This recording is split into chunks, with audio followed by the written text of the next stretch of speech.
What happens when a lone alpha saves two omega girls from certain death, and their mother offers herself as his reward? Listen, some rescues cost more than blood, and sometimes ancient laws reach from the past to reshape your entire future in ways you never saw coming. This is the story of Santiago, a scarred warrior running from ghosts he can't escape. Of Abigail, a fierce protector who died before letting harm touch her sister. And of Victoria, a mother willing to invoke sacred laws older than memory to honor a debt that saved her daughters' lives. Before we dive in, if this is your first time listening to one of our audiobooks, hit that subscribe button. Your support means the world to us, and it helps us bring you more powerful stories like this one. Stick around until the very end of the video and let me know where in the world you're listening from. Now let's begin. Chapter 1, The Night of Howls. Death had a smell, metallic and sharp, like copper pennies left in winter rain. I pressed Grace tighter against my chest, her small body trembling as the rogues circled us. Their yellow eyes cut through the darkness like lanterns from hell, and their growls vibrated in my bones. 5 of them, maybe 6. Too many for 2 omega girls with nothing but fear and fading hope. Abby, Grace whispered, her voice barely a breath against my neck. I'm scared. I know, baby. I know. My words came out steadier than I felt. The lie tasted bitter, but it was all I had left to give her. The largest rogue stepped forward, saliva dripping from his muzzle. His coat was matted with old blood, not his own.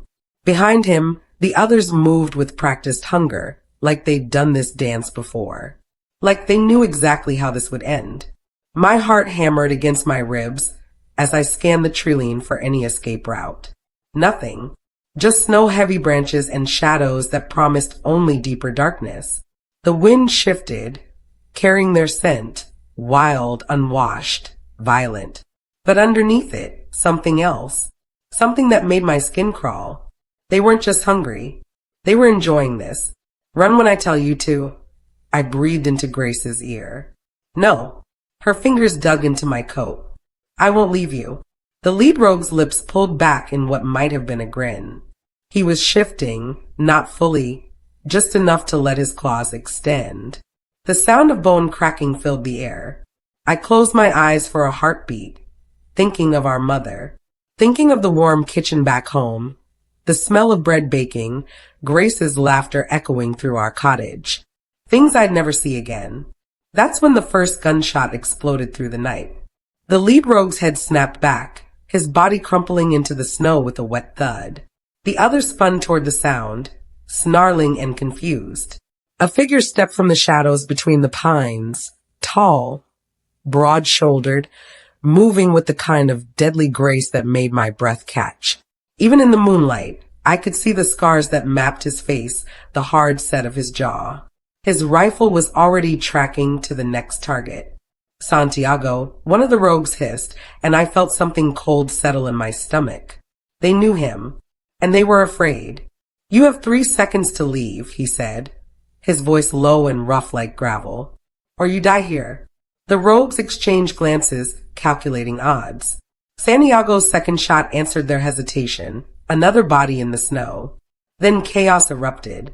They came at him from all sides, shifting mid-leap into their wolf forms. Santiago moved like violence itself, fluid and precise. When his rifle ran empty, he drew a knife that glinted silver in the moonlight. When that wasn't enough, he fought with his bare hands. I watched him tear into them with a savagery that should have terrified me. Instead, I found myself mesmerized by the brutal poetry of it. The way he anticipated their attacks, the controlled fury in every movement. This wasn't just fighting. This was artistry painted in blood and snow. A rogue broke away from the pack, racing toward us with foam on its muzzle. I threw myself over Grace, waiting for the pain. It never came. Santiago intercepted the beast mid-leap, his hands closing around its throat. The sound of vertebrae snapping was sharp and final. He dropped the body and turned back to the remaining rogues without missing a beat. When the last one fell, silence reclaimed the forest. Only our ragged breathing and the whisper of wind through the pines remained. Santiago stood in the center of the carnage, chest heaving. Blood, his own and theirs, painted his clothes dark. A gash across his forehead sent crimson streaming down his temple, but he didn't seem to notice. His eyes found mine across the clearing, and something electric passed between us. Something that made my pulse stutter for reasons that had nothing to do with fear. Are you hurt? His voice was gentler now, but it still carried that edge of barely controlled power. I shook my head, not trusting my voice. Grace peeked out from behind me, her wide eyes taking in the scene. Santiago approached slowly, like we were wild things he didn't want to spook. Maybe we were. He stopped just outside arm's reach and crouched down, making himself smaller, less threatening. My name is Santiago, he said, speaking directly to Grace. I'm not going to hurt you. You saved us, Grace whispered, wonder replacing terror in her voice. His jaw tightened, almost imperceptibly. I did what anyone should do. But I caught the lie in his words. He hadn't done this out of duty or honor. There had been something desperate in the way he fought, something personal. Like our lives had mattered to him before he even knew our names. Thank you. The words felt inadequate, too small for what he'd done. I'm Abigail. This is Grace. He nodded once, then stood and began building a fire with practiced efficiency. I watched his hands work, scarred, steady, surprisingly gentle as he coaxed flames from tinder. Hands that had just killed 5 rogues without hesitation. You should eat, he said when the fire was crackling. He pulled dried meat from his pack and set it within our reach, careful not to come too close. It's going to be a long night. Grace looked at me questioningly. I studied Santiago's profile in the firelight, searching for some sign of threat, some reason not to trust him. All I found was exhaustion and something that looked almost like grief. Why? I asked finally. Why did you help us? He was quiet for so long I thought he wouldn't answer. When he spoke, his voice was barely above a whisper. Because some things are worth fighting for, even when you've forgotten how to fight for yourself. The words hit me like a physical blow. In them, I heard an echo of my own loneliness, my own struggle to keep Grace safe in a world that wanted to devour us whole. But as I watched him tend the fire, as I felt the warmth begin to chase away the cold terror of the last hour, one question burned in my mind. What kind of man appears from nowhere to save 2 strangers, and what was he running from that made him willing to risk everything for people he'd never met? The answer, I suspected, would change everything. Chapter 2. Strangers by the Fire. Santiago had saved our lives, but trust was something else entirely. Grace and I huddled together on the opposite side of the fire, our backs pressed against a fallen log. Every time he moved, even to add wood to the flames, we both tensed like rabbits ready to bolt. He noticed, of course. The way his movements became slower, more deliberate, told me he was trying not to spook us. Smart man. Dangerous men usually were. You don't have to be afraid, he said quietly, his voice barely carrying over the crackle of burning pine. I won't hurt you. I wanted to believe him. Part of me, a foolish, desperate part, already did. But I'd learned long ago that wanting something and trusting it were 2 different things entirely. That's what they all say, I whispered, the words slipping out before I could stop them. His hand stilled on the branch he'd been feeding to the fire. Something dark flickered across his face. Anger, but not at me. At whoever had taught me that lesson. Not all of them mean it, he said finally. But some do. Grace shifted beside me, her small fingers finding mine in the darkness. She was studying Santiago with those wide, knowing eyes that saw too much for a girl her age. War had a way of aging children quickly, stripping away innocence like bark peeled from a tree. Are you hungry? Santiago asked, pulling dried meat from his pack. He tore it into smaller pieces and set them on a clean cloth, pushing it halfway between us. Close enough to reach, far enough that we wouldn't have to get near him. My stomach cramped at the smell of food, but I ignored it. Grace made a small sound, barely audible, but I caught it. She was starving. We both were. It had been 2 days since our last real meal. It's not poisoned, Santiago said with the ghost of a smile. Though I suppose that's exactly what someone with poisoned meat would say. Despite everything, Grace giggled. The sound was so unexpected, so purely her, that it made my chest tight with emotion. When was the last time I'd heard her laugh? Go ahead, I murmured to her. Just a little. She reached for the smallest piece, examining it carefully before taking a tentative bite. When she didn't immediately keel over, she ate with the desperate hunger of someone who'd learned not to waste food when it appeared. Santiago watched her with an expression I couldn't read. There was something almost protective in the way he looked at Grace, like she reminded him of someone important. What about you? He asked me. I shook my head. I'm fine. Liar. The word was gentle, but it made me flinch anyway. When's the last time you ate? I said I'm fine. And I said you're a liar. He pushed another piece of meat closer to my side. She needs you strong. You can't protect her if you collapse from hunger. The truth of it hit home harder than I wanted to admit. Grace needed me. She'd always needed me. Ever since our father died and left us with nothing but each other and a mother who loved us but couldn't always keep us safe. I reached for the meat, my pride warring with necessity. Necessity won, it usually did. The food was better than anything we'd eaten in weeks. Salted and seasoned, probably from his own stores. Not the scraps and charity we'd grown used to. Thank you, Grace said softly, licking her fingers clean. Santiago nodded. There's more if you need it. We ate in silence after that. The only sounds the whisper of wind through the pines and the soft pop of burning wood. I found myself stealing glances at him across the flames, trying to piece together who he was beneath the blood and scars. He wasn't young, maybe 30, maybe older. Hard to tell with men who'd lived the kind of life that carved lines around their eyes. His hair was dark, longer than was fashionable, like he'd been away from civilization for months. His clothes were well made but worn, the kind of practical gear that spoke of long travels and hard living. But it was his eyes that kept drawing my attention. Dark, almost black in the firelight, but not cold.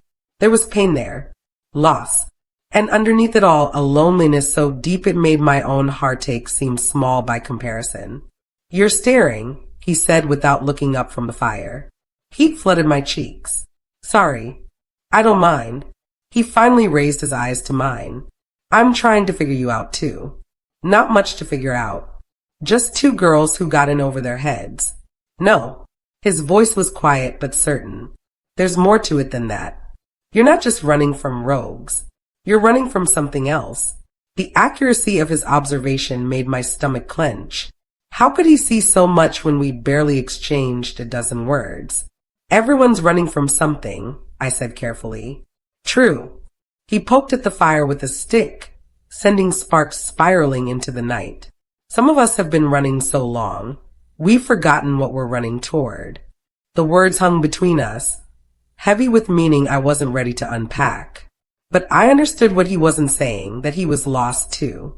That whatever had brought him to this forest, this moment, it wasn't part of some grand plan.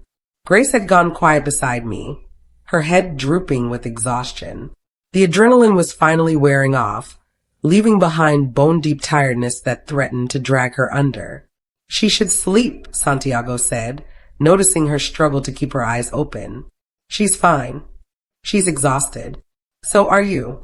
He stood slowly, carefully, and moved to the far side of the clearing. I'll keep watch. You both need rest. How do we know you won't?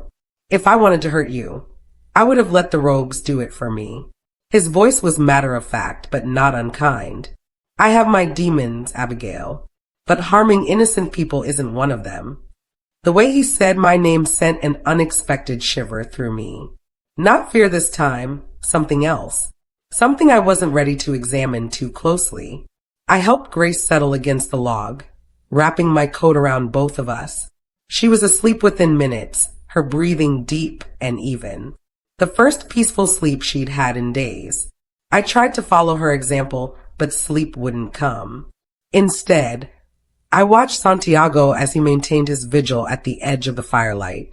He sat perfectly still, alert to every shadow, every sound. A guardian who'd appeared from nowhere when we needed him most. Santiago, I whispered, not sure if he could hear me. Yes. Why were you out there tonight? In the forest, I mean. He was quiet for so long I thought he wouldn't answer. When he spoke, his voice carried across the darkness like a confession. Because sometimes the wilderness is the only place left where your ghosts can't follow you. I closed my eyes, understanding flooding through me. We were alike, he and I, both carrying burdens too heavy for our shoulders, both trying to outrun a past that clung like shadows. But as I finally drifted toward sleep, one thought echoed in my mind with startling clarity. What if we didn't have to run alone anymore? Chapter 3, The Long Road Home. Dawn broke over the forest like a promise I wasn't sure I could keep. I woke to find Santiago exactly where he'd been when I fell asleep, standing guard at the edge of our camp, rifle cradled in his arms. He hadn't moved, hadn't slept. The realization sent an unexpected warmth through my chest. Grace stirred beside me, blinking in the pale morning light. Is it over? She whispered. Yes, baby. We're safe. The words felt strange on my tongue. When was the last time I'd said them and meant them? Santiago approached slowly, the same careful movements he'd used the night before. There's a stream about 50 yards east. Clean water if you want to wash up. I nodded, helping Grace to her feet. We'd been running for 3 days, sleeping in ditches and abandoned barns. The thought of clean water was almost too good to be true. When we returned, Santiago had packed up the camp with military precision. Everything neat, organized, ready to move. He stood beside a horse I hadn't noticed in the darkness, a big bay gelding with intelligent eyes and battle scars on his flanks. You have somewhere to go? He asked, checking the rifle's ammunition. I hesitated. Home felt both impossibly far and dangerously close. But Grace needed familiar walls, her own bed. She needed our mother's arms and the safety of our clan's territory. North, I said finally. About 2 days on foot. Something flickered across his face. Disappointment? Relief? I couldn't tell. I'll escort you part way, he said, swinging up into the saddle. Make sure you don't run into any more trouble. You don't have to. I know. His dark eyes met mine. But I'm going to anyway. I didn't argue. Maybe I should have. Maybe accepting his help was dangerous in ways I didn't understand yet. But standing there in the morning light, watching him offer protection he didn't owe us, I made a choice that felt inevitable. Follow me, I said, and started walking north. The road home was longer than I remembered, winding through valleys and over ridges that seemed determined to test our endurance. Grace walked beside me for the first few miles, but her small legs couldn't match the pace we needed to keep. Up, Santiago said quietly, extending his hand toward her. Grace looked at me questioningly. I started to shake my head. We didn't need charity, didn't need. Please, he said, and something in his voice stopped my protest cold. She's tired. Grace was more than tired. She was exhausted, running on nothing but stubbornness and the desire not to slow us down. I watched Santiago lift her into the saddle in front of him, his movements gentle and sure. Better, he asked her. Grace nodded, settling against his chest like she'd been riding with him for years instead of minutes. The sight of it should have worried me. Instead, it made something tight in my chest finally loosen. We traveled in comfortable silence after that. Santiago kept his horse to a walking pace beside me, his eyes constantly scanning the treeline for threats. He didn't ask where we'd come from or why we'd been alone in rogue territory. Didn't press for details about our family or our pack. He simply rode beside us like a silent guardian, asking for nothing in return. Are you a soldier? Grace asked suddenly, breaking the quiet. Was, Santiago replied. Long time ago. What are you now? He was quiet for so long I thought he wouldn't answer. Lost, he said finally, and the honesty of it made my heart clench. Grace twisted in the saddle to look at him. Mama says lost people usually find what they're looking for when they stop looking so hard. Santiago's smile was small but genuine. Your mama sounds wise. She is. She's the strongest person in the whole world. I felt tears prick my eyes. Grace's faith in our mother was absolute, unshakable. Even after everything we'd been through, she still believed in the safety of home, in the power of family to heal wounds. Tell me about her, Santiago said, and I realized he was trying to distract Grace from the long miles ahead. Grace launched into a detailed description of our mother's cooking, her garden, the way she sang while braiding our hair. Santiago listened with the kind of attention that made children feel important, asking questions and making small comments that kept the conversation flowing. I found myself studying his profile as they talked. There were laugh lines around his eyes, mostly hidden by the serious expression he wore like armor. But they were there, proof that he hadn't always been this solitary, guarded man. What had happened to change him? What ghost was he running from in that wilderness? As if sensing my scrutiny, his eyes met mine over Grace's head. The contact lasted only a moment, but it was long enough for me to see something that made my pulse quicken, interest. Not just concern for our safety or casual attraction, but something deeper. Something that recognized me the same way I was starting to recognize him. I looked away quickly, focusing on the road ahead. Abby, Grace called. Santiago says he's never had blackberry pie. Can you believe that? Tragic, I said, forcing lightness into my voice. Mama makes the best blackberry pie in the whole territory, Grace informed him solemnly. Abby helps sometimes, but she always burns the crust. I do not burn the crust, I protested, but I was smiling despite myself. You burned it last time. That was once. And the time before that. Grace. And the time before that. Santiago's laughter was rich and warm, the first truly joyful sound I'd heard from him. The transformation was startling. Years fell away from his face, revealing glimpses of the man he might have been before whatever darkness claimed him. I'd like to try your mother's pie sometime, he said, still smiling. The casual words sent an unexpected flutter through my stomach. He was talking about the future like he might be part of it. Like this journey wouldn't end with him disappearing back into the wilderness. Maybe you will, Grace said with the confidence of a child who believed good things were always possible. Maybe. The word echoed in my mind as we walked deeper into familiar territory. Maybe he would stay long enough to taste blackberry pie and meet our mother. Maybe he would find whatever he was looking for in our little valley. Maybe. I forced the thought away. Hope was a luxury I couldn't afford. Not yet. But as the sun climbed higher and Grace's laughter mingled with Santiago's quiet responses, I couldn't shake the feeling that something was changing. Not just between us, but within me. For the first time in years, the future felt like more than just survival. It felt like possibility. By the time we stopped for the midday rest, Grace was looking at Santiago like he'd hung the moon. She showed him how to braid grass into rope, chattering about everything and nothing while I watched from a careful distance. You're afraid, Santiago said quietly when Grace wandered off to pick wildflowers. Of course I'm afraid. 2 days ago, I didn't know you existed. That's not what you're afraid of. His dark eyes were steady, knowing. You're afraid because she's starting to trust me. And so are you. The accuracy of his observation stole my breath. He was right. Grace's easy acceptance of him terrified me because it mirrored my own traitorous feelings. Despite every instinct screaming warnings, I was beginning to trust him too. Trust is earned, I said carefully. Yes, it is. He stood, brushing dirt from his hands. The question is, what would I have to do to earn yours? Before I could answer, Grace came running back with an armful of flowers, effectively ending the conversation. But his words followed me as we resumed walking. What would it take? And more frightening still, what would happen if he actually succeeded? By evening, when we made camp for the night, one thing had become crystal clear. Santiago wasn't just protecting us out of duty or honor.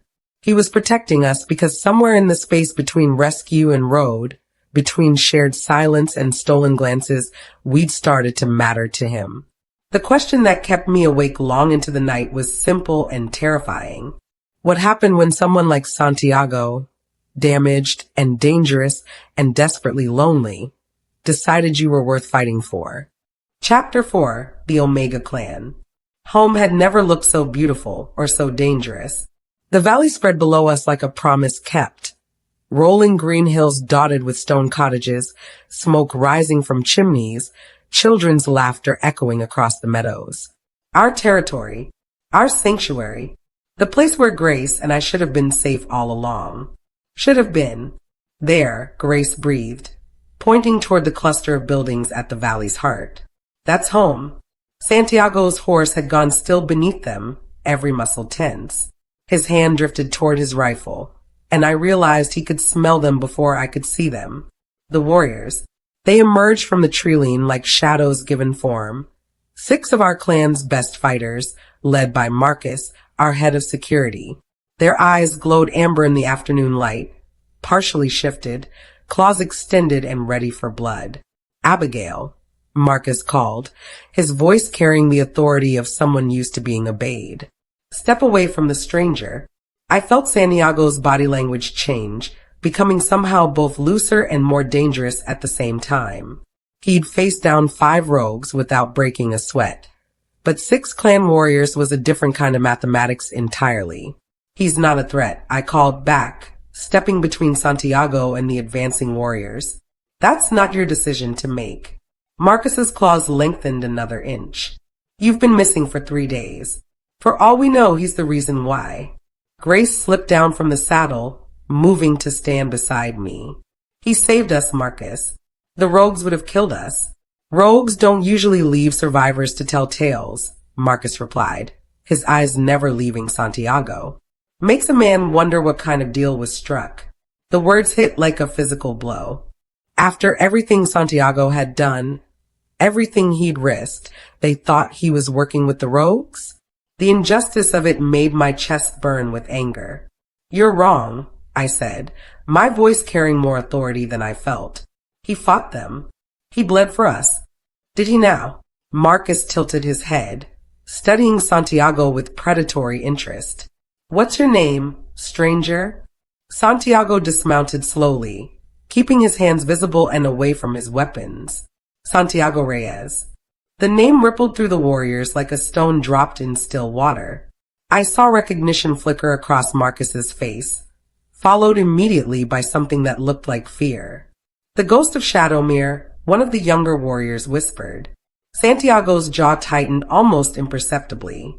I haven't used that name in a long time. Because we thought you were dead, Marcus snarled. Should have stayed that way. The warriors began to circle, their formation practiced and deadly. Whatever Santiago had done in his past, whatever legend had earned him that name, it was enough to make 6 experienced fighters consider him a kill-on-sight threat. Stop. The word came out harder than I intended, cutting through the tension like a blade. All of you, just stop. Abigail. No. I stepped forward, placing myself directly between Santiago and Marcus's claws. You want to know what happened? Fine. We were ambushed by rogues 3 nights ago. 5 of them.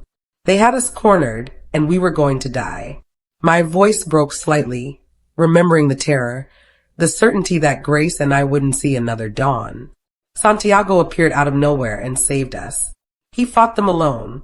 He could have been killed, but he didn't hesitate. Not for a second.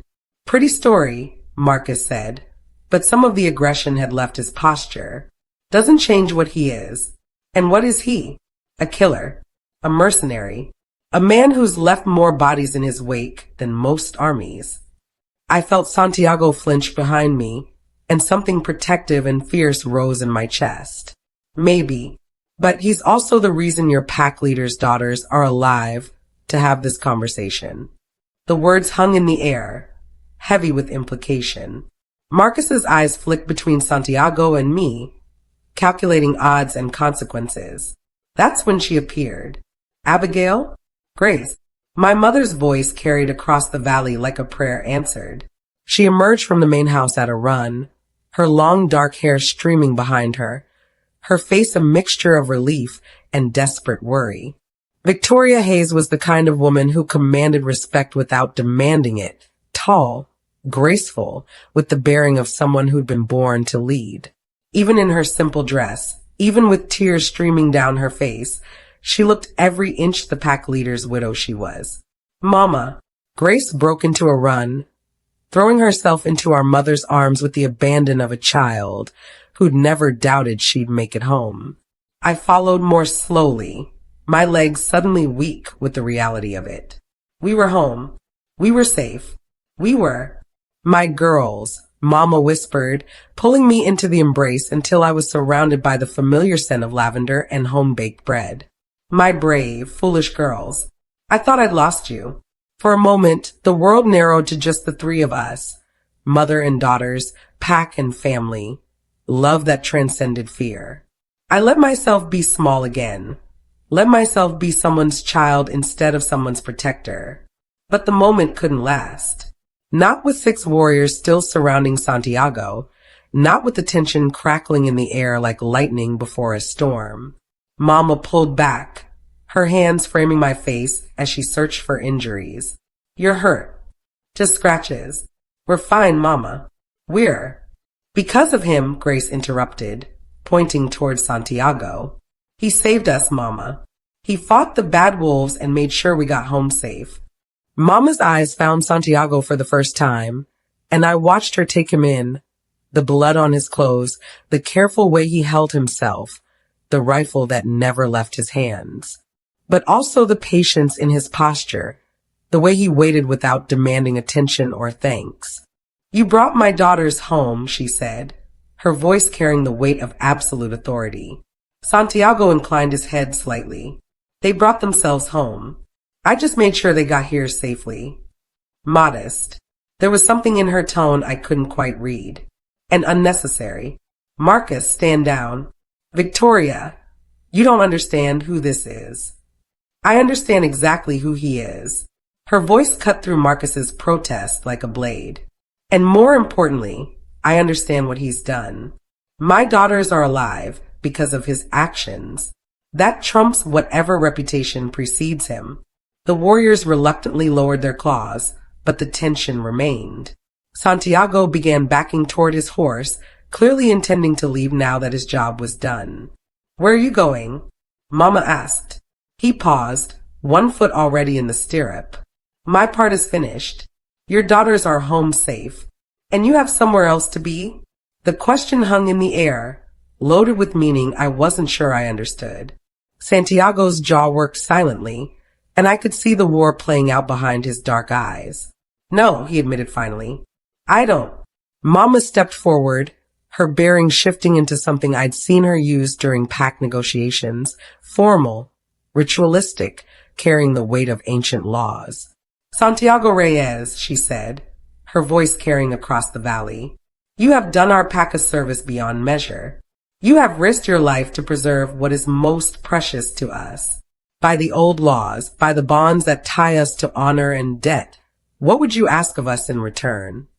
Nothing, Santiago said immediately. I ask for nothing. That's not how this works. Mama's smile was sharp, knowing. A debt this large demands payment. If you will not name your price, then I must name it for you. I felt the earth shift beneath my feet, some instinct warning me that whatever came next would change everything. Around us, the warriors had gone still, recognizing the weight of formal pack law being invoked. Victoria, Santiago said quietly, and there was something almost like fear in his voice. Don't. But she was already speaking, her words carrying the authority of law and tradition and power that ran deeper than blood. You saved my daughters' lives. Their lives are mine as I am theirs. By ancient right, by sacred law, I offer myself in payment of this debt. The words hit the gathered crowd like a thunderclap. I heard gasps, felt the shock ripple through the warriors. Marcus actually staggered backward. Mama, no, I whispered, but she wasn't finished. I offer myself as mate to the man who preserved my bloodline. I offer my loyalty, my protection, my everything to Santiago Reyes, if he will accept it. The silence that followed was deafening. Santiago stood frozen beside his horse, his face a mask of shock, and something that might have been longing. Around us, I could feel the weight of tradition, of laws older than memory, settling into place like chains. Santiago's voice broke. He cleared his throat and tried again. Victoria, you don't know what you're offering. I know exactly what I'm offering. Her chin lifted, proud and certain. The question is, will you accept? I watched Santiago's face cycle through a dozen emotions: shock, desire, fear, hope, and something deeper that made my chest tight with an emotion I couldn't name. When he finally spoke, his voice was barely above a whisper. Yes.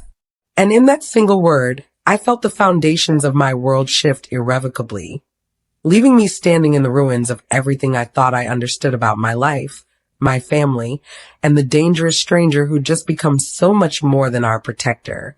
He'd just become my stepfather. Chapter 5, The Sacred Law. The words echoed in the valley like stones thrown into still water, each ripple carrying shock deeper into the gathered crowd. You saved them. Their lives are yours. And so am I. I stood frozen, watching my world reshape itself around my mother's declaration. The warriors shifted uneasily, caught between ancient law and modern disbelief. Grace pressed closer to my side, her small hand finding mine, sensing the weight of something she didn't fully understand. But it was Santiago's face that held my attention. The way all color had drained from his features, the way his hands trembled almost imperceptibly as he processed what had just been offered to him. Victoria, he said, and her name came out like a prayer torn from reluctant lips. You don't understand what you're saying. I understand perfectly. Mama's voice carried the authority of generations, of laws written in blood and sealed with honor. The sacred law of debt is absolute.